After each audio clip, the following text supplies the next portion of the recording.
luister vanoggend 'n preek wat baie eenvoudig is en eintlik my so aangeraak het. Waar die prediker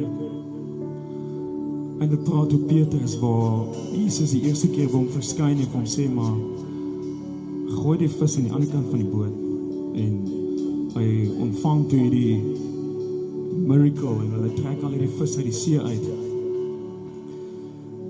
En na die loop wat Petrus saam met Jesus gegaan het, tot by die kruis waar Jesus hom gesê dat jy gaan my, you're gonna deny me. Na die kruisiging toe Jesus in die graf was en Petrus het nie geweet van Christus wat opstaan het hy weer gaan visvang. Hy het weer teruggegaan na dit wat hy ken, wat hy gedoen het, sy ou lewe. En steeds het Jesus gereis van sy graf af na Petrus toe en hulle beweer so 80 kilometer. Het Jesus gereis na Petrus toe en hy het hom weer gesê, gooi jou net aan die ander kant. En hy het vis gevang, soos nog nooit tevore, soos die eerste keer. En Jesus het hom gesê dat jy sal 'n visser van mense word. En wat ek vanoggend probeer sê is dat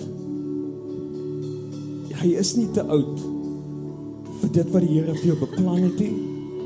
Dis net jy wat by die beplanning moet uitkom.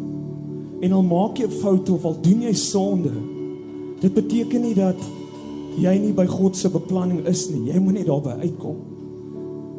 Al verloor ons soms vertroue, Jesus kom soek jy en hy kom haal jou.